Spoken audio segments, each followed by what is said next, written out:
you everyone for tuning in to Confessions on today. We have a very special guest with us on tonight, but before we go into that, I'd like everyone to know why we have this talk show Confessions. We have this talk show Confessions so that we can help victims of abuse every day of our lives. We ask you to send donations in so that we can continue to purchase bus, train, and plane tickets for our victims to leave one state and reach another so they will be able to start a fresh new life for themselves. We look forward to letting another life be saved every day. We thank God for blessing us to be able to have this show so that we can ask everybody in America, all around the world, to make a donation to the Angel House so that we will be able to always purchase bus, train, and plane tickets for our victims to get them from one state to another to start a fresh new life for them or for them and their children. I lost my daughter when she was 8 months pregnant. Her abuser stabbed her 56 times, which caused me to lose my daughter and what would have been my first and only grandchild. So I will be an advocate for domestic violence for the rest of my life, always trying to save someone to keep them from laying in a casket the way I had to see my daughter and my grandchild. So this is my focus, to help victims, to do what I can for victims every single day of my life. You know, even if it's just to give them a $50 gift card because they don't want to relocate. We have to do something to let these victims know you can be safe, you can start over, and you can fight for what you want in life, and it doesn't have to be through black eyes and busted lips and broken arms or any type of bones. We're here to help you. So today we will talk about abuse, and I want everybody to know this too because it bothers me. Don't just think abuse comes with black people, because abuse does not just come with black people. Abuse comes in black, white, Chinese, Philippines, Hispanics. A lot of people go through abuse, and we need to be able to help one another, to stick together, and I would like to also let you know, it's just not the low-class folks that go through abuse. Abuse happens with attorneys, doctors, lawyers, pastors. It happens all over the world, whether you're a landscaper, whether you work at the factories. Abuse happens everywhere, so don't think you're so special that it won't happen to you. And we ask for donations from you because it could be your mother, your daughter, your sister, your niece, your grandchild. So we need everyone's donation so we can continue to save lives daily. Now, with all that being said, I would like to introduce my guest today, Nicole Beverly. Nicole will talk about the book she wrote, Finding Nicole. Nicole not only will talk about the book she wrote, she will talk about the experiences she had with abuse. Nicole was born and raised here in the state of Michigan. She still resides in the state of Michigan with her two sons, and she's doing the best she can for her and her two sons. And I will let Nicole start now by telling you her story. Thank you so much, Nicole, for coming on to Confessions and talking with us and telling us what you've gone through. And I didn't mention, which I need you to mention, is about your nonprofit organization you have as well. Sure. So again, my name is Nicole Beverly, and I am a clinical social worker and also a survivor of domestic violence and stalking, and multiple attempts actually by my ex-husband to hire individuals who were incarcerated with him in prison to kill me as well. So, and you know, my story is in my book. Talk about kind of my early childhood experiences all the way up until meeting my ex-husband and then enduring abuse. And do you want me to start at the beginning? Is that where you want me to start? I want you to start wherever you want to start, how you met him, or whichever place you want to start at, so they can know. Sure. We have just an hour to talk, so let's get it on. Okay. So I grew up in a household where domestic violence did not occur. As we know, many victims do, and that is the norm that they grow up in, so they assume that that's a normal relationship. I did not. However, my parents never taught me about abusive relationships. They never taught me the red flags of abusers. So when I began dating my now ex-husband in college, I was not aware of the red flags and what to look for. I met him at Eastern Michigan. He was the captain of the football team. Very charismatic, very funny, got along very well. We rushed pretty quickly into a relationship, and people will always or often ask me, when did the red flags start, or when did you see the red flags? And back then I didn't see any because I didn't know what red flags were. But now looking back and knowing what red flags are, they actually started occurring pretty early on into my relationship. So the put downs, the name calling, followed by apologies or I'm just joking. There was often that was the excuse in the beginning as, oh, I'm just kidding. But, even when someone puts you down in a quote unquote joking way, Yes. it's affecting your self-esteem and how you feel about yourself. And then over time, the put downs got worse, and the emotional abuse, isolating me from my friends because he didn't like them. He thought they were a bad influence. Were you married at the time? These things actually started while we were dating, still in college. Oh, okay. Those started while you were dating. And back, then, because I didn't know better, I thought it meant he loved me. I thought it meant he cared about me so much that he didn't want me around negative influences. I thought the jealousy was just that he loved me so much. I didn't understand or know the difference between a healthy relationship and a toxic and controlling relationship. So I missed all of those red flags, which is, why now I'm so passionate about doing, and we'll get into that in a minute, but educating high school and college age students on the red flags, because I miss them all. Over time, we ended up getting married and having 2 children together, and the abuse continued and escalated from verbal and emotional abuse to some physical abuse. In the beginning, it was maybe him throwing something at me, maybe him clenching a fist and acting like he was going to hit me or bumping into me. And then that would escalate into, instead of just throwing something at me, actually striking me with whatever he was throwing at me intentionally, bumping into me harder, and then closed fist punches. So you would end up with bruises and black eyes?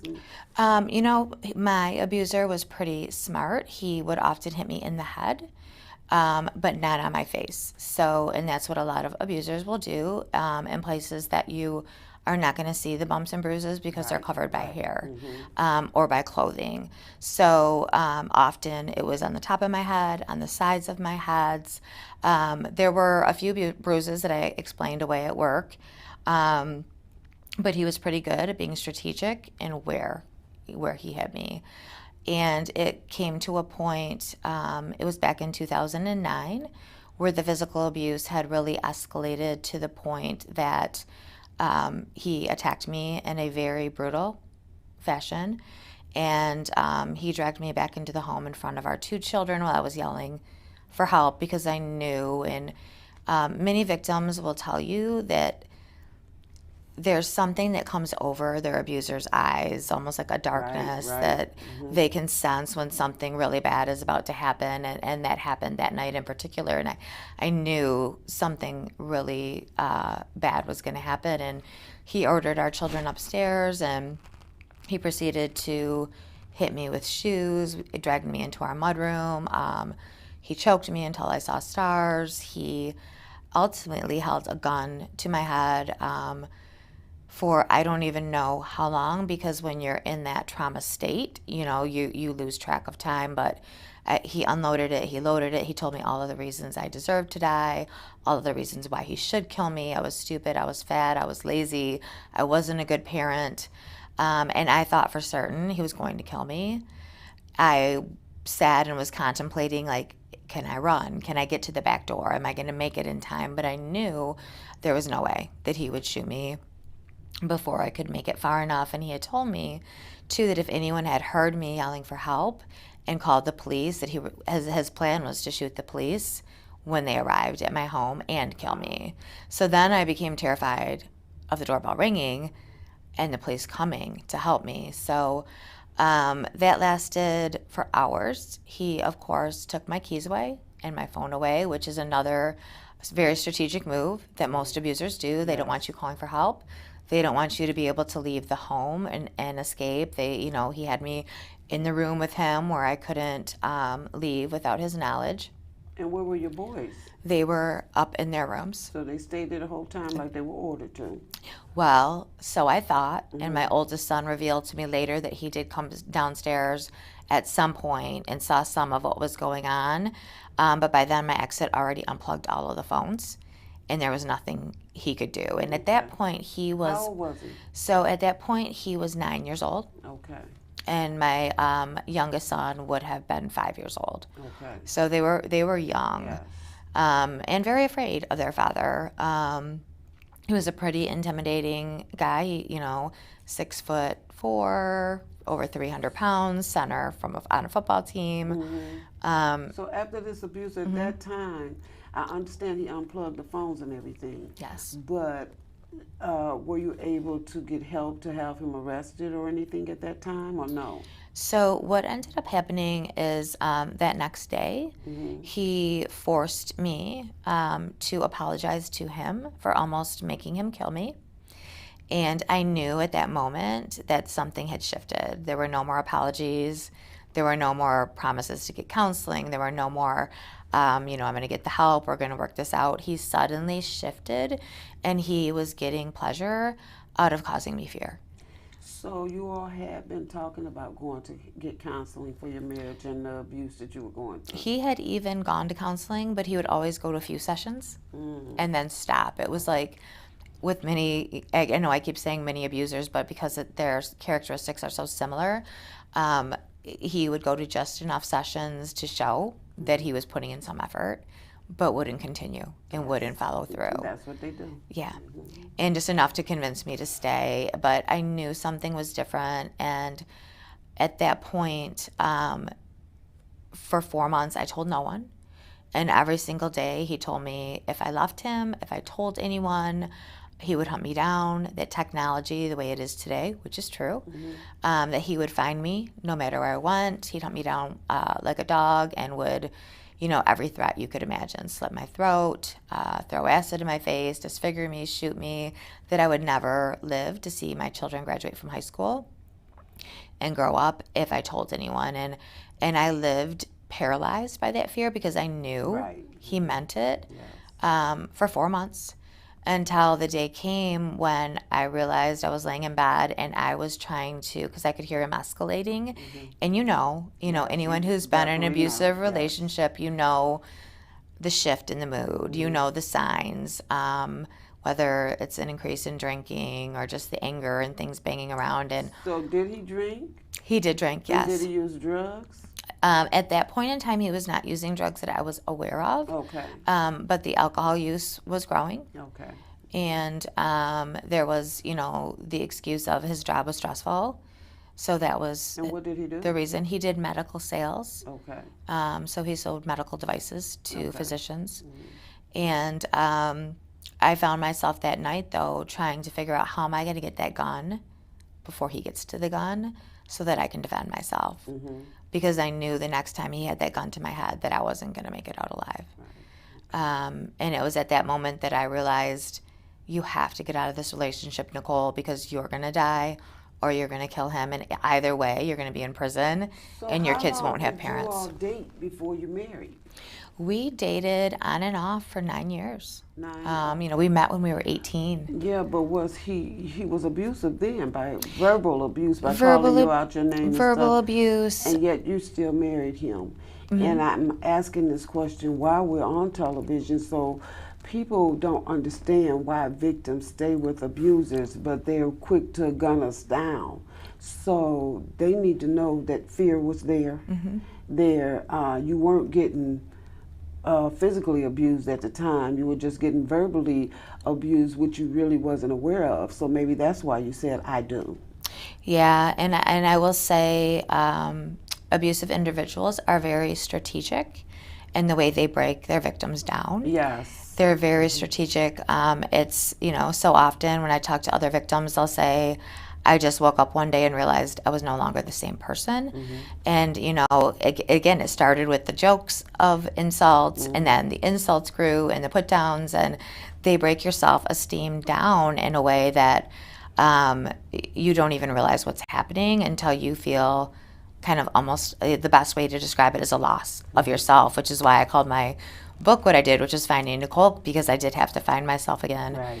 after the relationship. But there was a point where, work was my escape from the house, because when you're in an abusive relationship, your house is a war zone.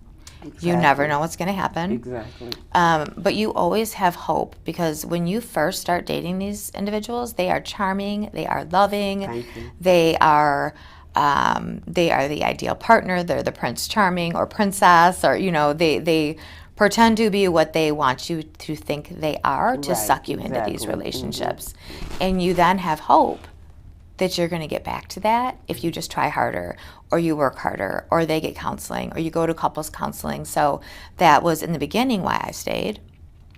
Then it became for my kids, because he would tell me I couldn't raise my boys as a single mom, that I wouldn't be able to be, to raise them, and they wouldn't accomplish the same things if he were in the house with us. And then it became fear.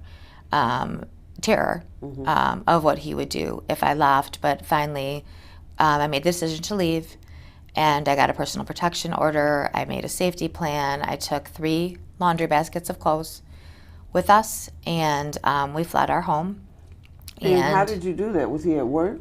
He was at work. Okay. He was at work. So he wasn't afraid to go to work thinking you were going to leave him. He thought that he had you manipulated enough that whether he went to work or not, he knew you were going to be right there at home. Absolutely. And were you working yourself at Yes. the time? Wow. Yes, I was working, trying to pretend like everything was fine. Right. While I was at work, like nothing was wrong. And, victims are very good at hiding Yes. what is going on behind closed doors, Yes.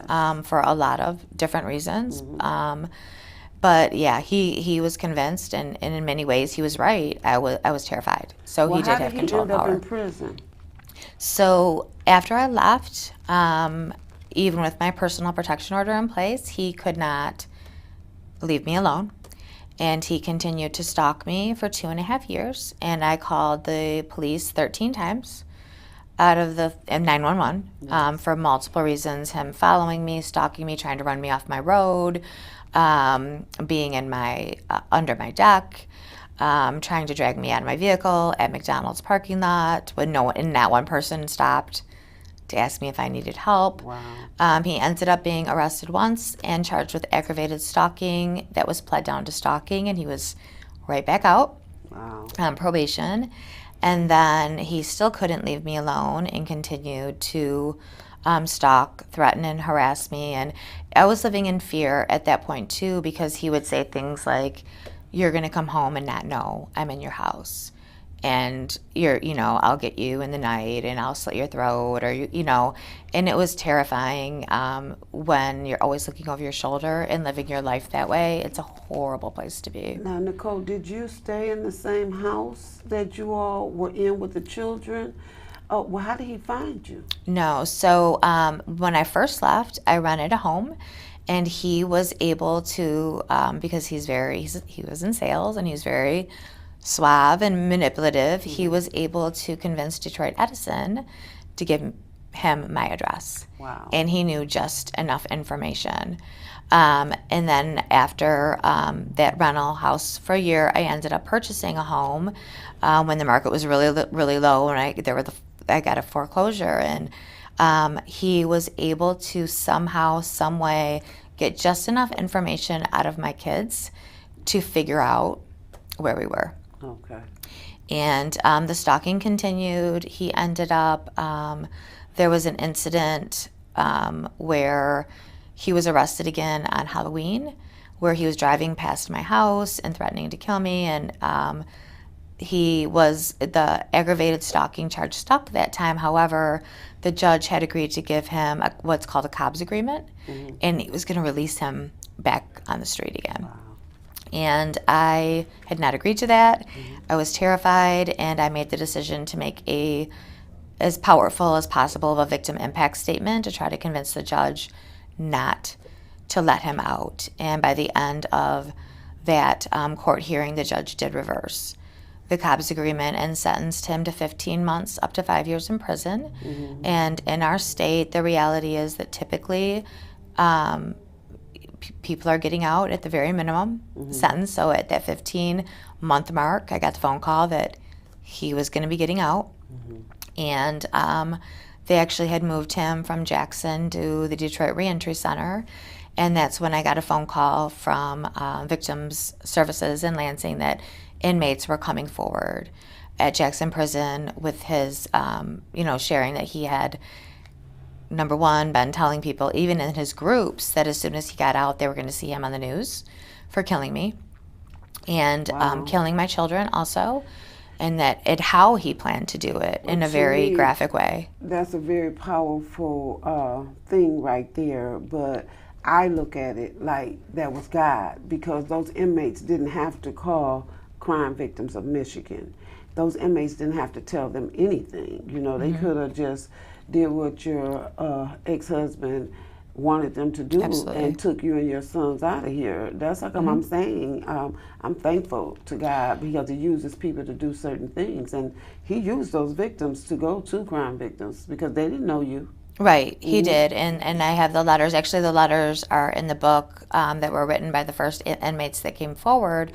However, unfortunately, the police, just to kind of fast forward just a tiny bit, while he was at Detroit Reentry and they had called over from Jackson, 2 more inmates had come forward at Detroit Reentry saying that he had offered them money to kill me on the route because they were going to be getting out sooner than him, and he would have an alibi. So he was just putting these hits out on you, not the board, not your sons, both. right? Oh, on both you on and both your of us, boards. yes. Wow. And unfortunately, there was miscommunication between the Michigan State Police and Jackson Prison, and my ex-husband was brought back to Jackson for a new parole hearing before the inmates who were willing to wear a wire could be wired and get any evidence. Okay. So he continued with that 15 to 5 year sentence, and I had to go to parole hearings every single year, basically beg for them to keep him, to mention all these individuals. Another inmate had come forward who had passed a lie detector test, and they were not willing to cut a deal with that inmate, the prosecutor's office. So there were no new charges with that inmate coming forward either. And then fast forward to 2016, I got a phone call right before, right around the time I met you, actually, Karen, when I was preparing to figure out where we were going to relocate to, when I got a phone call from Sault Ste. Marie State Police that another inmate had come forward, and he was willing to wear a wire. He was willing to testify.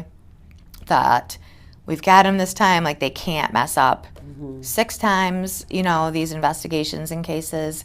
And unfortunately, the wiring that they did, there was too much background noise, and they were not able to capture the evidence on tape that could, with the exchange of money. And although that inmate was willing to testify and all these other inmates were willing to testify, the prosecutor in Lewis County refused to press charges.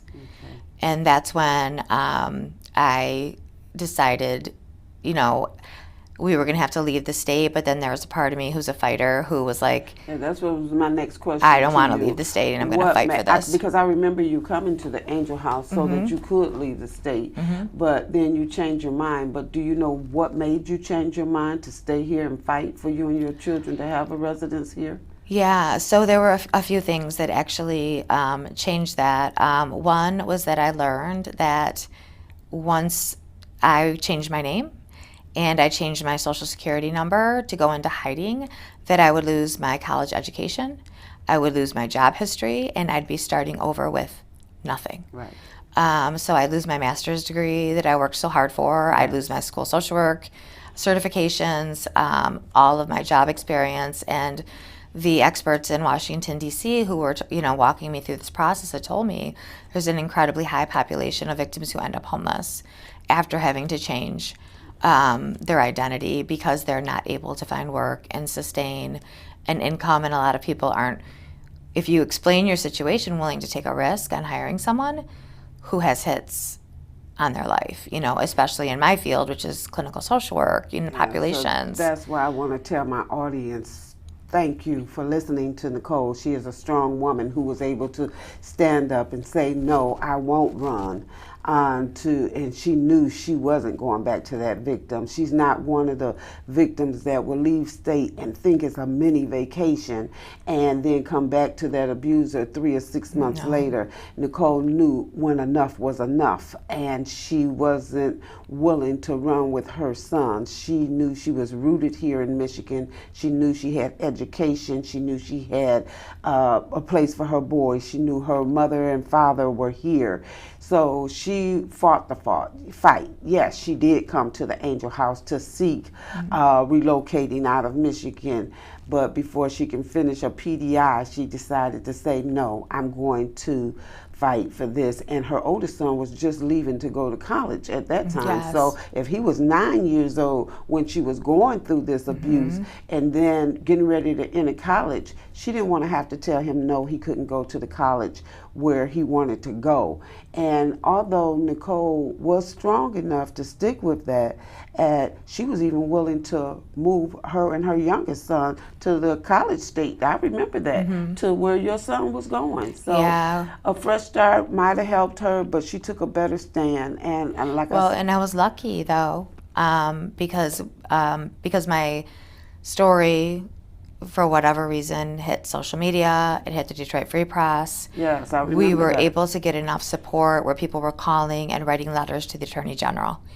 And there was enough pressure put on that they ended up finally, after 2 months, sitting down and meeting with me, looking at all of the mountains of evidence and police reports that I had and agreeing to take my case. Had they not agreed to take my case, I would have had no other choice but to leave the state and relocate and start over with nothing. Yes.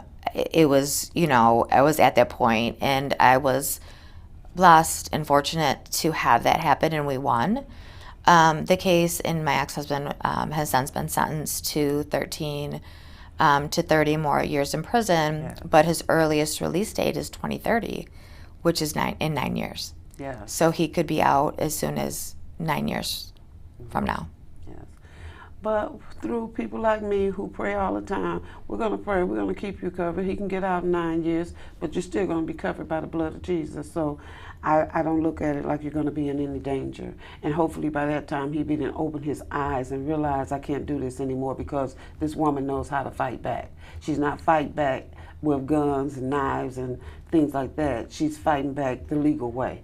And a lot of times we don't feel the legal way helps, but we have to accept this is the way Nicole is fighting back with the legal ways. And you've even gone to Lansing to have some laws changed and help us get some laws changed. So you want to tell them about that? Yeah, and I do want to comment on what you just said too, Karen, because so many people will say to me, a personal protection order is just a piece of paper, which is true. However, had I not had that personal protection order and documented every single time he violated that personal protection order to create that paper trail, I would never have gotten as far as I did with the Attorney General's office. Yes, that was my question to you. Do you think a paper trail is important? Yes, and in my book too, I have a layout for how I recommend documenting date, time, were there witnesses, if there was police response, getting their badge numbers.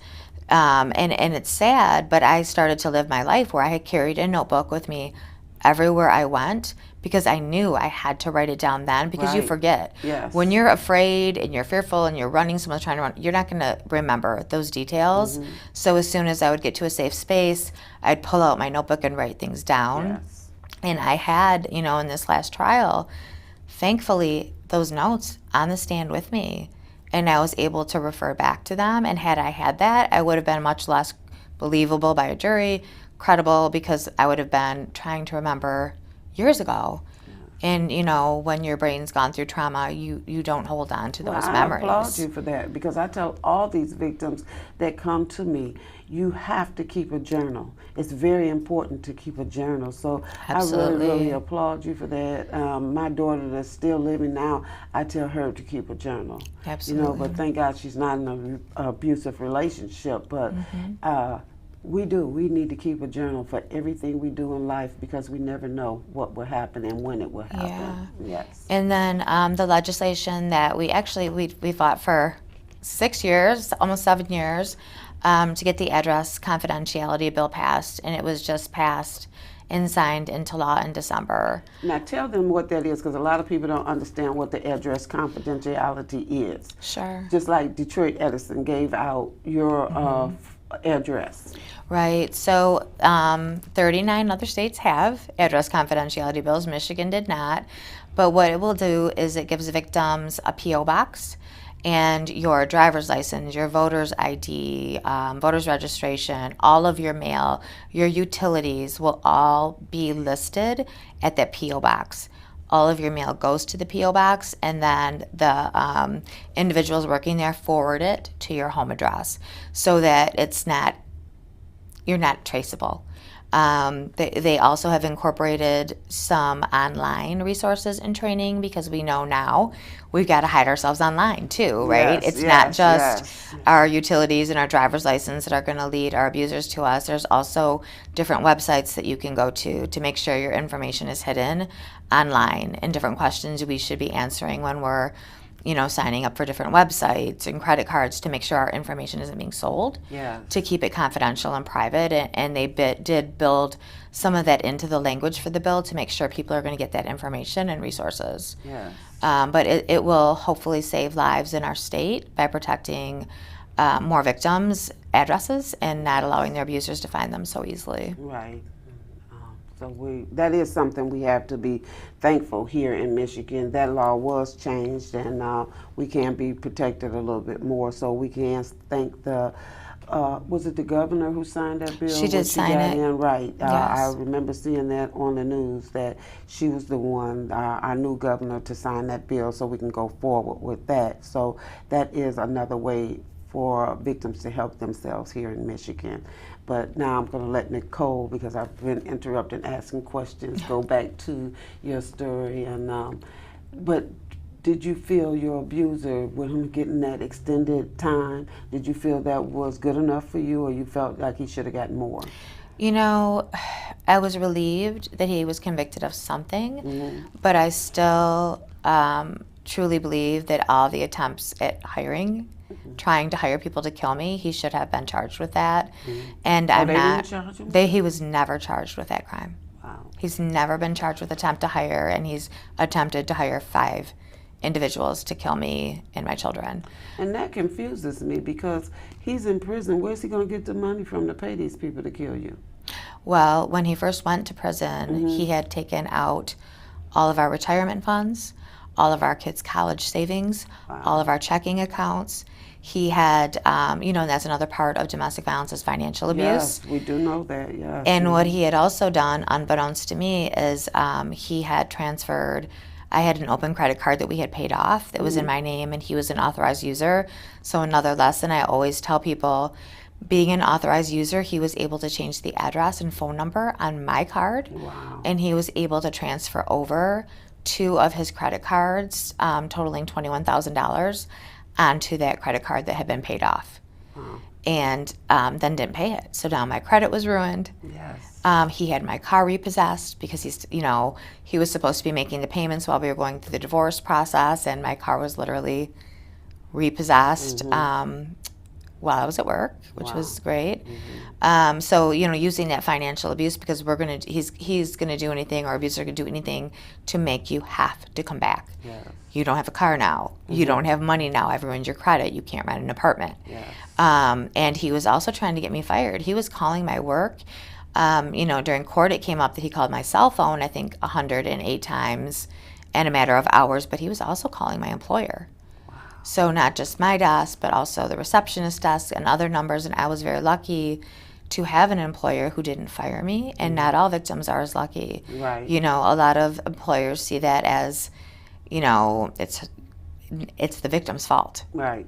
And they end up losing their jobs. And I was very incredibly fortunate that did not happen to me. And even through, the trials after I had moved on to a new employer, that, when these people were being attempted to hire to kill me, that employer didn't fire me because I was putting potential clients at risk Yes. by that, and it happens to victims often that their abusers' actions cause them to lose their jobs, and where are they going to go? Yeah. Back to their abusers. Exactly. Yeah. Yeah. So they know how to get us, whether Absolutely. it's financial, whether it's verbal, whether it's emotional. Oh, I don't want anyone to believe that abuse is just physical, because it's not.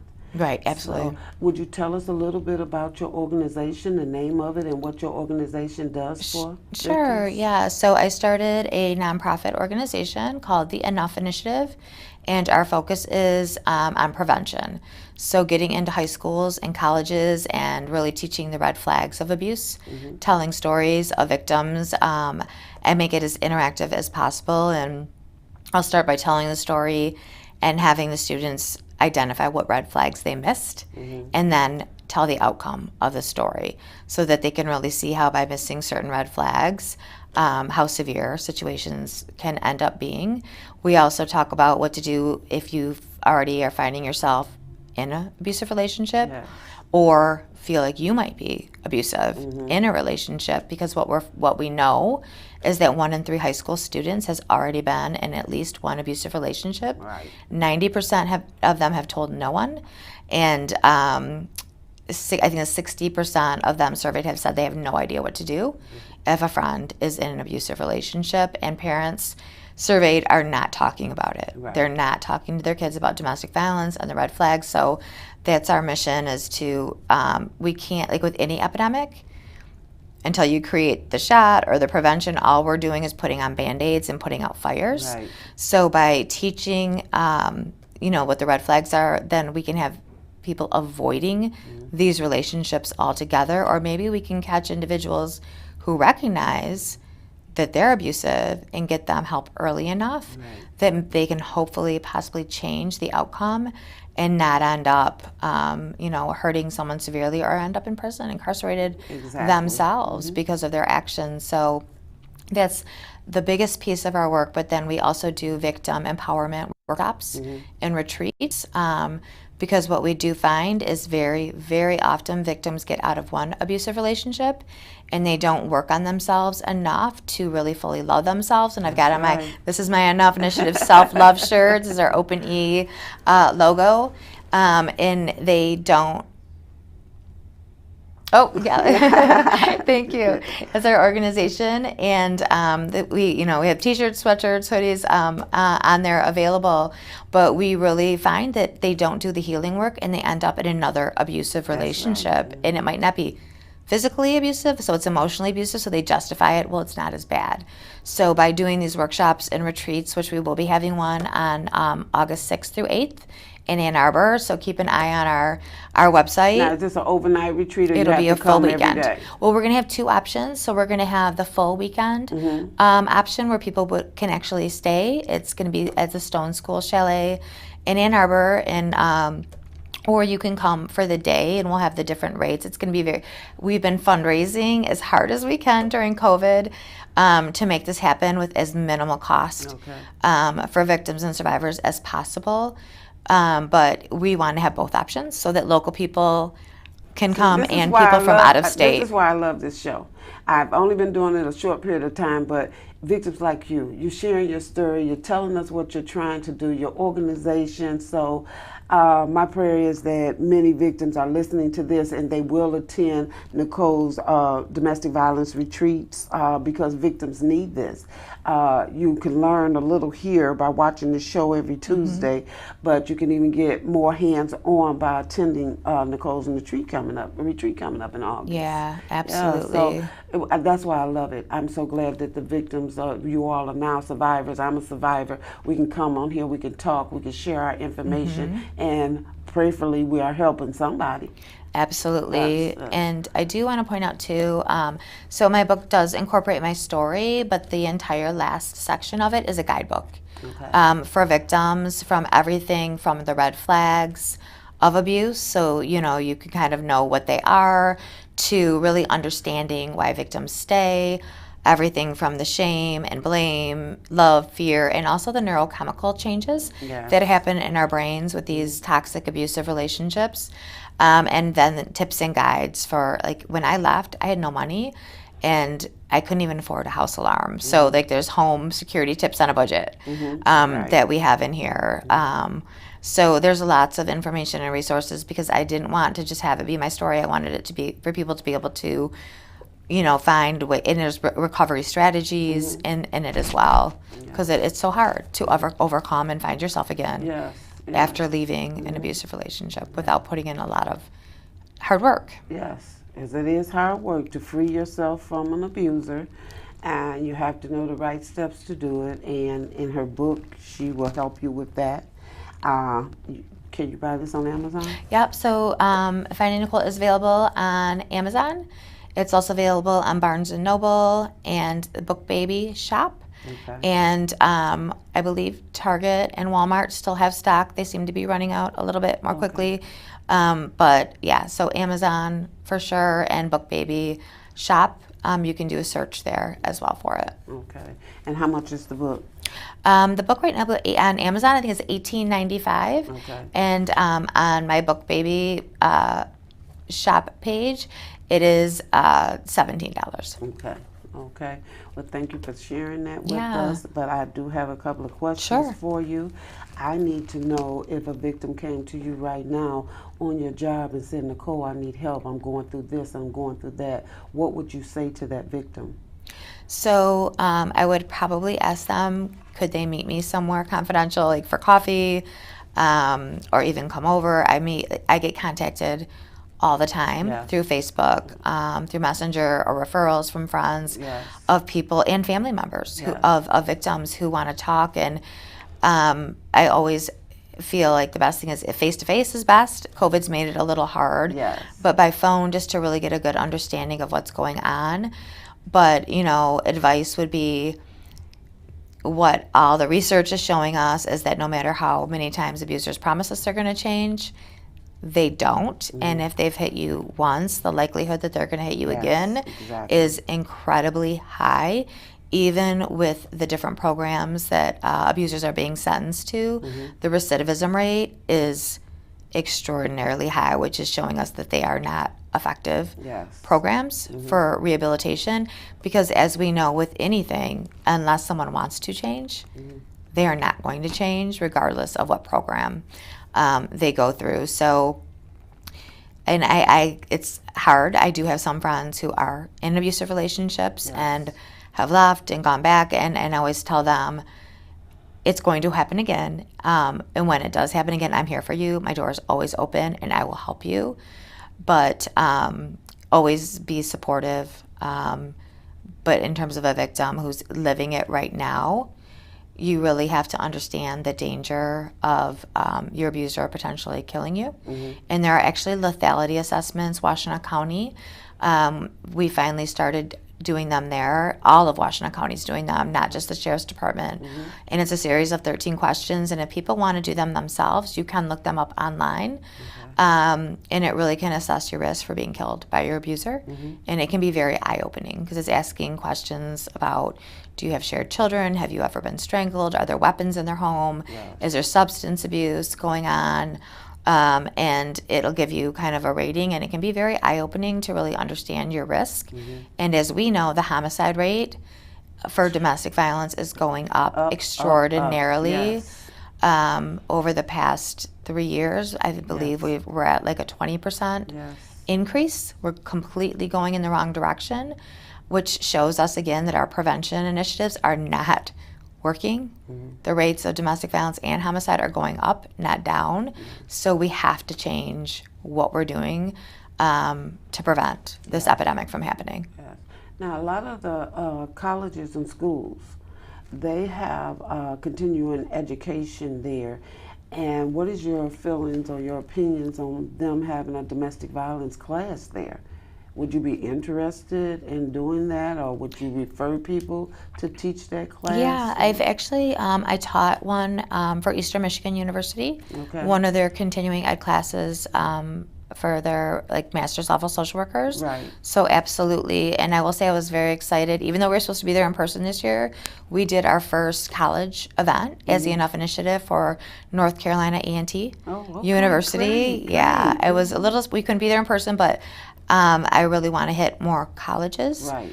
And really incorporate like we did. If anyone, I know you had the website up a minute ago, but you'll see we've done several Purple Out football games where we incorporate the whole school and athletics into awareness, presentations, and really getting them to buy in as a school community about what domestic violence is and preventing it. I think that's great, and I'm not putting cancer down because October is Cancer Month, but we need to move domestic violence, to me, from October to September maybe, and we can have the month of September for bringing awareness to domestic violence and making our organization stand out to let victims know we are here to help you and to assist you. So that's my goal, to keep the Purple Gala going. You came to one of my Purple Galas. You were one of my guest speakers at my Purple Gala, but we have to keep pushing forward.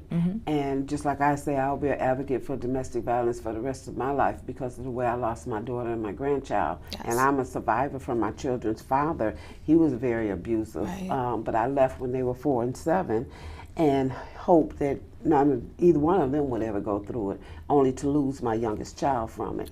So you have 2 sons. So how do they feel? Have they ever told you how they felt about domestic violence?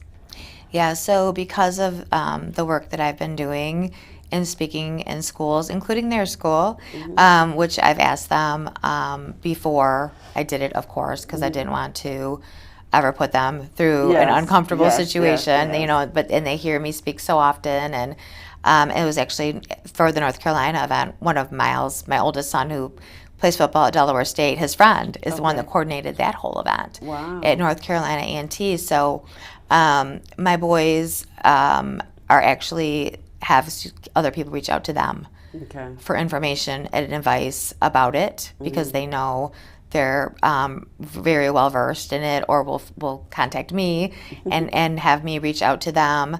Miles has actually done some internship work for us for the Enough Initiative in terms of social media work. And I did promise him until he graduates at college, I wouldn't do an event at Delaware State, but his football coaches already asked me once he graduates if I'll come and do an event there, which I have agreed to because I just don't want them to always have that association, like they're the kids from the Como show, because they were both on the show, and people do recognize them, even Miles in Delaware. But so I said, once you're graduated, then I'll do an event there. So, but they've been, and their friends, because they've all been through. I think are now as young men who are going to speak up when they see it happening.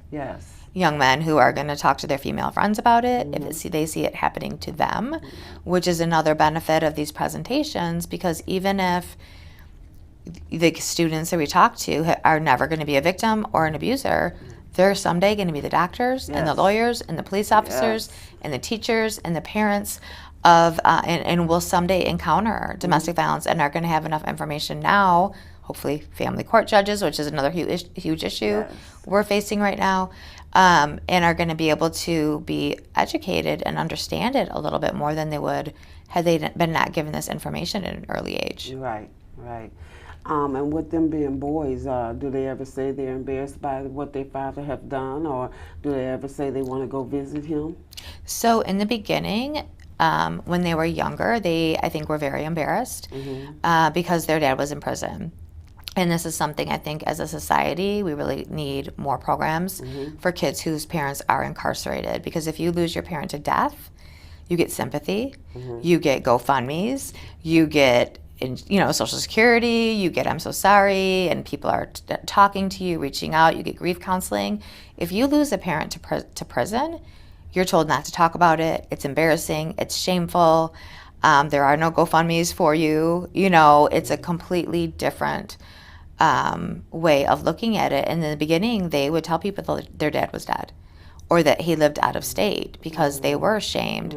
But I think as I told my story and they became more confident with themselves and it not being our fault and having a deeper understanding, now they very confidently tell people, no, my dad is in prison for domestic violence and has tried to hire people to kill our family. And they've learned to not be embarrassed about it because it's not their fault. Yes. So they own their stories, which then empowers them. Thank you for sharing with your boys with us today, because I need people to know that this affects children Oh, too. absolutely. Too. It really affects children. So we have got to continue to talk to our children and let them know this is not your fault. Please don't think that because your father or your mother is in prison for abuse that it's your fault in any way, shape, or form. We have got to prepare our children to face the world for what they have gone through in their house, that they were in the dark in a shelter where nobody could really see, because although they're in the house with their mother and father, they're sheltered because they're not allowed to go to school and tell their friends about it, their next door neighbors about it. So it's like they're in a shelter. That bubble needs to be busted open. Absolutely. But I tell all children, I understand what your mother and father says, what goes on in the home stays in the home. But I'm telling you, you tell everybody you know, you can save your mother's life. Yeah. You can save your father's life if he's being abused by your mother. You never know. And then when you keep weapons in the home, you're making that child even more fearful. They can see you put that pistol in their mom's mouth, or they can see that mother get so tired of being abused that when that father is asleep, she takes her pistol and goes in there and blows his brains out.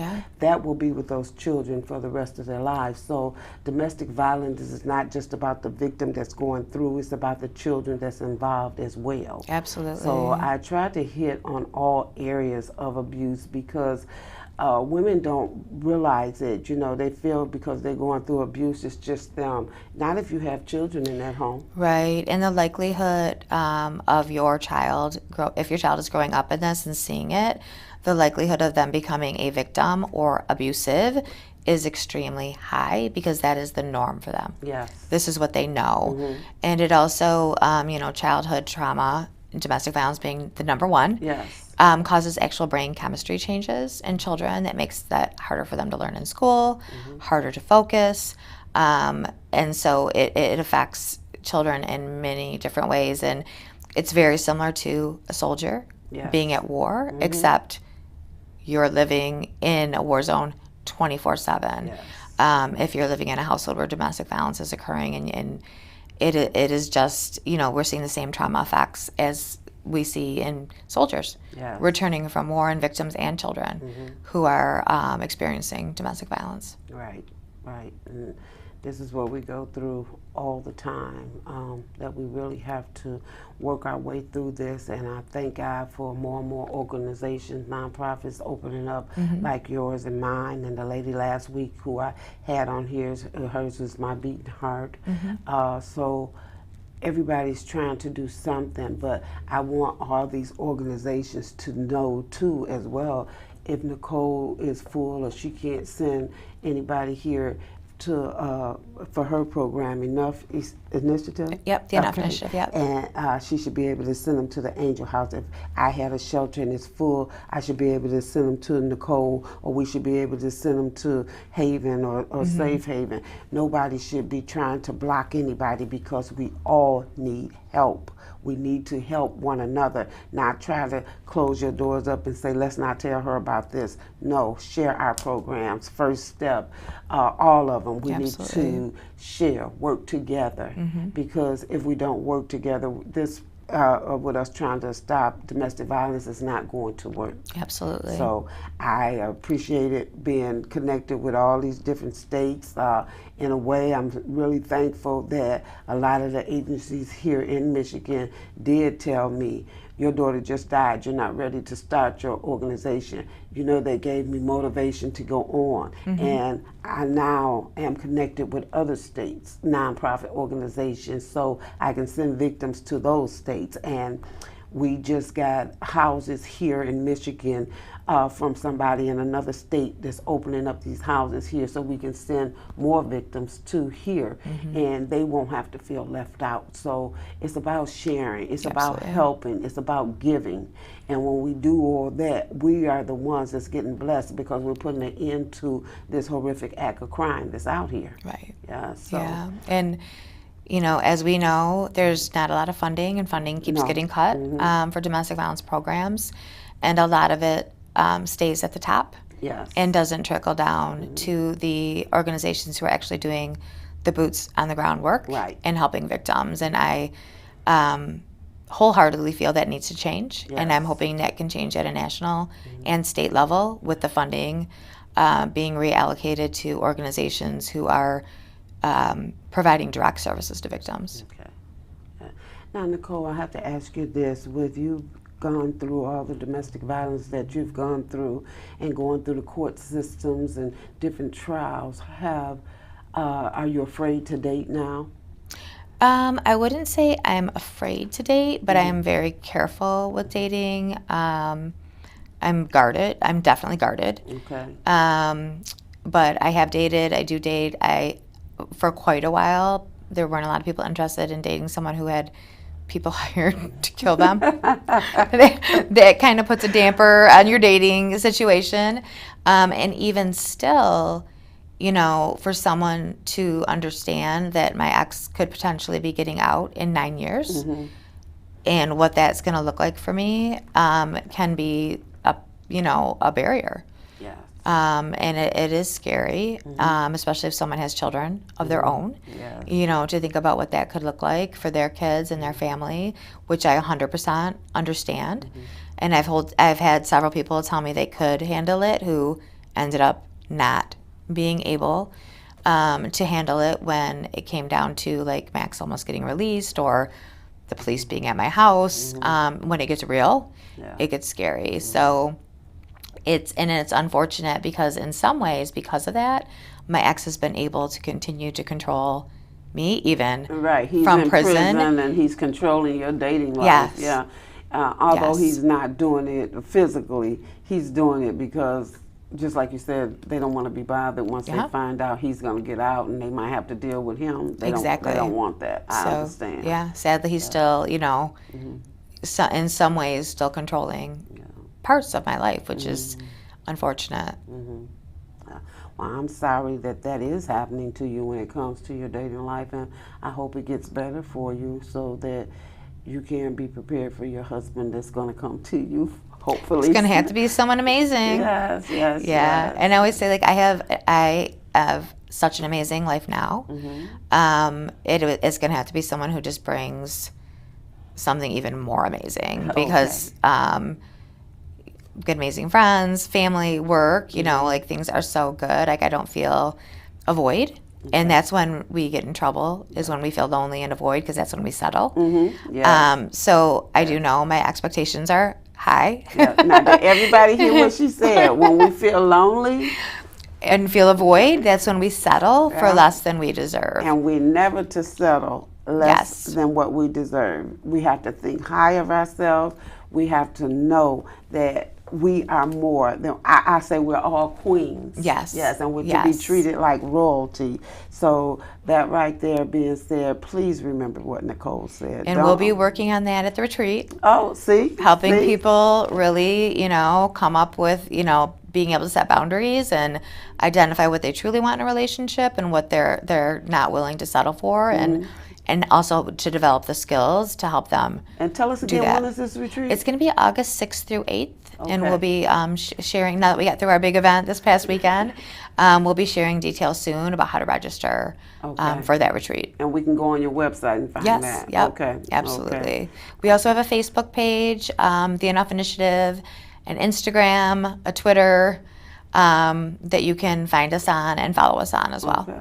Well, I thank you. I thank you so much. Thank you for having me. This. And I'm telling you and all the other nonprofit organizations that does domestic violence, when you get time, come out to my little shop. It's Cratton Company, and I'm just selling my defense items to protect women and children while they're out there.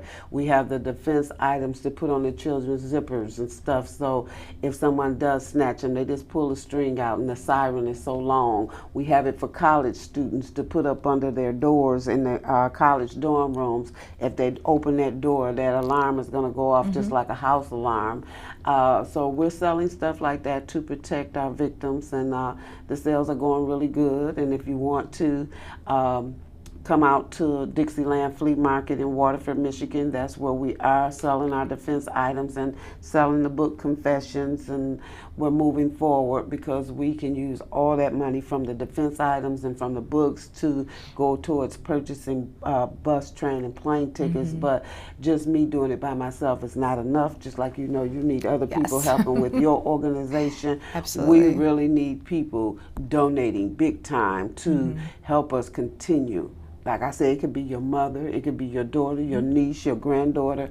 So you donate to everything else. You can go play a lottery, you can buy a pack of cigarettes. Please donate to domestic violence organizations so that we can help these victims get out of here and start a fresh new life. So that is one of my biggest goals right there. Absolutely. Yeah, so, and do you have classes where at a location where you do group sessions?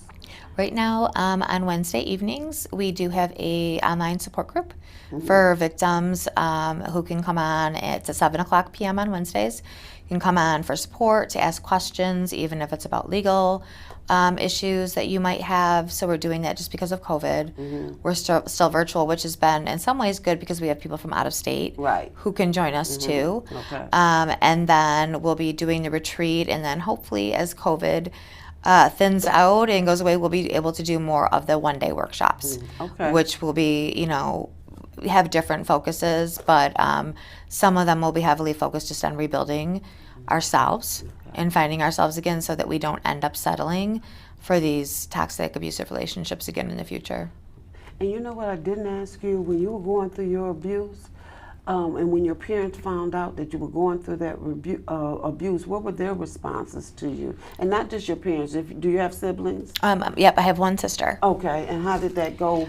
It didn't sit well with them, I know. Oh, yeah, absolutely. And I think they weren't surprised about the emotional part of the abuse because they could probably see some of that happening, but they were very surprised about the physical aspects of the abuse because I had that very, very well, as most victims do. So neither one of your sons ever mentioned that to your parents or your siblings when they went around them that you were going through that? Nope. Okay. And their dad would tell them what you said earlier, what happens in this house stays in this house. We don't talk about, what goes on in this house with anybody, those typical messages that kids get. And they had enough fear that they didn't talk to anyone about it. Okay, but were you able, once your family found out, were you able to sit down and talk to them about it, or did you get criticism from it? I really was very, of course, some level of criticism, like, why didn't you tell us sooner? Why did you stay? Just that lack of understanding and surprise about what was happening and why. Because, as you can probably see, I'm a pretty outspoken person, and I have strong opinions, and I always have been that way my whole life until my ex-husband broke me down and to the point where I couldn't make eye contact with people. Like, that's how broken down I was at the end. Like, even at work, where I normally would feel very comfortable sharing my opinions, I even stopped doing it there because I was so broken down. So, of course, they had those questions, but I think their concern at that point shifted very quickly to, what do we need to do to keep you safe and the kids safe? So the blame and shame kind of went away, which is, another thing we really need to focus on, all of us as domestic violence organizations, is reducing shame. You should not be ashamed to say, you've been in an abusive relationship. You should not be ashamed to ask for help. You have nothing to be ashamed for. Your abuser should be the one carrying that shame. And by the more of us speaking about it and normalizing it, that it's happened to us, and we're out here talking about it and sharing our stories, and it's made me stronger. Overcoming this has made me a stronger person. And you can overcome it too. If you're in a situation that's like this, it may feel, and there were days where I felt like I didn't want to get out of bed.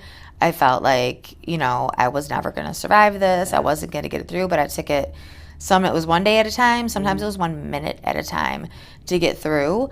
But even in those darkest times, I was always so happy that I still wasn't in that house, living with that man who was so horrible to me, and having my life in jeopardy every single day.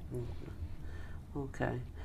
Well, I thank you for coming on to the show. I thank you for sharing all your information with me. I know we will stay connected. Absolutely. I'm not even going to say I hope we stay connected, because just during the short time that I have known you, I appreciate you. They even did a shoe drive with her organization. I was able to help out with that, and she supports me by coming to my Purple Galas and things like that. So our organizations are honestly helping each other. Absolutely. So I'm really, really thankful for that. I thank you for coming on to my show, and maybe we'll be able to have you back real soon. And you've told everybody where you can purchase your book at. So I really hope you all will purchase this book and really know what Nicole has gone through in her life, what she's fighting for every day to help other victims. So right now I'm going to take you out in prayer, and I just thank you for, again, being here with us, sharing your story, and hoping that it helps somebody today. Yes, and thank you for having me. Yes, thank you, thank you. So Heavenly Father, we just come before you on today, Lord, thanking you for your goodness, your mercy, and your grace. We ask you that many, many victims was able to see this recording on today, God, that this show will go all around the world, touching hearts, minds, and souls, to cause bondages to be broken, chains to be broken, victims to be freed all over the world. Father, whether they're Chinese or Philippines or don't even speak our language, let it be where we will have advocates to be able to help in different countries as well that's going through domestic violence. Domestic violence is deadly. Domestic violence is a sin. Abuse is a terrible sin. And reading your word, we find that in your word too, God. So we just thank you for who you are. We thank you for having Nicole on our show, sharing her story on today, God. We thank you for developing a relationship from one organization to another with this domestic violence. And Father, we pray that we will connect with more and more domestic violence organizations around the world, not just one place, but we need to get everywhere to let everybody know that they can live a safe life. In Jesus' name we pray. Amen. Thank you.